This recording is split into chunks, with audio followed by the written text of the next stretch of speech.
I'm one of those kids that, I don't think I'll ever grow up, and I didn't really know what I wanted to be when I grew up. And I was a bit of a showman. I studied theater in college, but I also wanted to be an engineer, and I wanted to be an inventor, and I wanted to be a teacher, and I wanted to be a chef.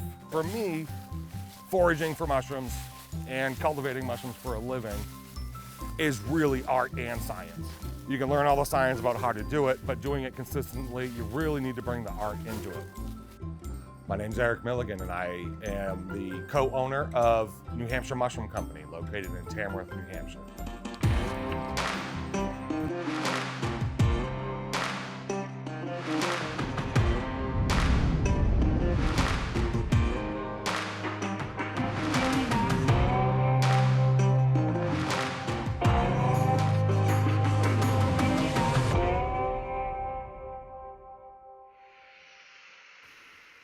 And you see me smelling it. I smell mushrooms a lot to help me ID them. I can get as far as genus. How does that sound? The jerk of the mushroom world. Honey mushrooms are just really aggressive. They don't give anything back to the tree. It doesn't get along with other mushroom species very well. And honey mushrooms are edible. Now, obviously, these are way too overgrown to eat. Well, the common name is late fall oyster. The Latin is Pinella serotonis. It is edible. But I always use this as an indicator that the season's just about winding up.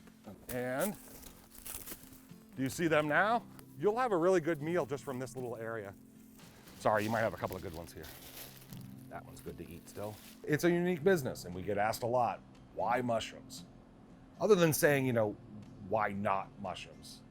I mean, if we just talk about food, food in general, we have 7 billion people on this planet, and in 15 years, we're gonna have 9 billion people. How do we expect to feed everyone? And I mean, based on statistics that I've read, if you were to take USDA statistics on beef or chicken, 16 pounds of protein go in to produce 1 pound of protein. And that is an extremely large ratio. See, with mushrooms as Mother Nature's decomposer, we're taking byproducts of other industries, sawdust and soybean hulls, and growing this very high protein rich food to the point where for every pound of protein that I put into my substrate, I get 1 pound of protein out. So it's a perfect 1-to-1 ratio. One of the most popular mushrooms that we grow here at the farm is the king oyster, and I can show those to you. And they grow very quickly, however, they're extremely finicky. So for example, I can show you a block of king oysters, and essentially this is a little tree, and you can see these little tiny king oyster mushrooms just starting to grow. And by keeping these under very controlled environments with temperature, humidity, and airflow, with all things being correct, and if the stars are aligned and the moon is blue, and you get a little bit lucky, you'll get mushrooms to grow. So for example, this particular block in just a couple of days, is going to look similar to this. Or similar to this. They about double in size every 24 hours. And you can see with the amount of mushrooms that are growing on the block, if there are less mushrooms with a certain amount of energy going into each one of these, you can kind of manipulate the size of the mushrooms that grow. So for example, king oysters can get extremely large. And even a king oyster, now, which is about 80% water, this particular one here, maybe 5 grams of protein, fresh weight. It's also a perfect food. It contains all 11 essential amino acids. I'm the farmer guy. I know that this is great on the grill.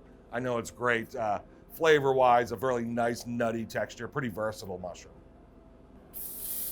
That's a really interesting question. What would I do if I had all the time and money and power with food? Because we do know that we need to feed this planet. And I would like my kids and grandkids to live longer than me. So what I would do is most likely teach kids how to be farmers again, teach kids how to be stewards of the land, how to live in conjunction and in association with Mother Nature, as opposed to burning it down to grow things like sugar or, destroying our world so that we get short-term gains with long-term detriments. Unfortunately, that's going to take a lot of money and time. That's what I would do, and probably do it through the field of mushrooms, since that's what I know how to do. But there's a lot of things that we could do for not even just food. You know, mushrooms might be able to decompose plastic. Okay, there's a lot of science. I just want to live long enough and have my kids live long enough to be able to enjoy that. And Mother Nature's resilient. Mother Nature's resilient. She'll be here a lot longer than we are as humans. And mushrooms will be here a lot longer than us as well. So maybe in the meantime, we can just maybe coexist.